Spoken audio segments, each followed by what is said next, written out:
Alors, j'ai fait de la danse depuis l'âge de 4 ans. D'abord, de la danse classique. Il n'y avait pas d'autre option à l'époque et ensuite, j'ai rencontré, François Malkowski qui enseignait la danse libre. Il appelait ça comme ça et pour moi, ça a été, merveilleux parce que j'ai sondé vraiment le qu'est-ce qu'un mouvement? Un mouvement qui ne soit pas automatique, qui ne soit pas mécanisé, mais qui soit réellement vécu de l'intérieur et déjà les sensations, la sensation du mouvement a commencé à venir à cette époque. J'avais 18 ans à l'époque, 17 ans.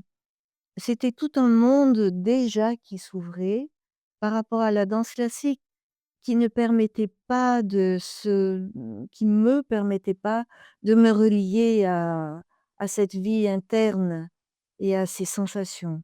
À l'époque, on apprenait à f reproduire des gestes, jamais à les faire, venir en nous. Quand, j'ai rencontré Malkowski, c'était toute une autre danse, c'était toute une autre approche du mouvement, hem, où l'on regardait le geste se faire avant même qu'il, s'extériorise.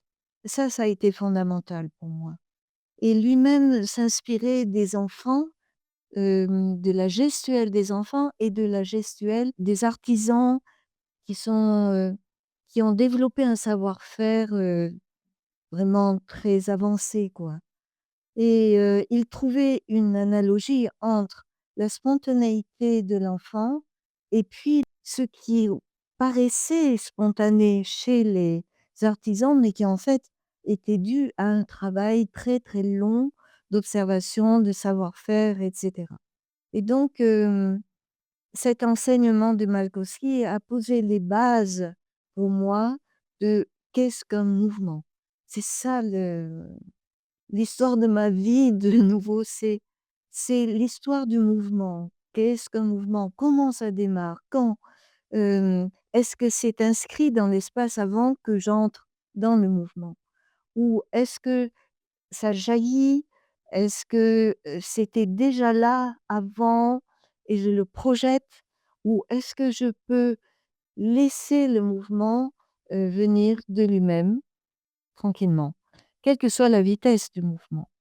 Ce qui m'a donné, le goût du mouvement et de la danse, ça s'est passé un jour, ma tante faisait un gâteau de riz à la meringue, donc ça sentait bon dans la maison. Il y avait, heu, une musique qu'elle avait mise, une musique classique que j'adorais. On était heureuses toutes les 2 et tout d'un coup, on s'est mis à danser, à valser et ce mouvement, sentir à la fois mon corps et son corps bouger ensemble, tourner, hem, sans qu'il y ait un début et une fin. Quelque chose s'est passé en moi. Je me suis dit: «Mais ça c'est la vie, c'est quelque chose de d'unique» et depuis, ça a été pour moi l'ouverture, l'entrée dans la danse et ensuite dans le seitai et le reboutage et le Yukido. Ça a été l'amorce du mouvement qui m'anime encore aujourd'hui.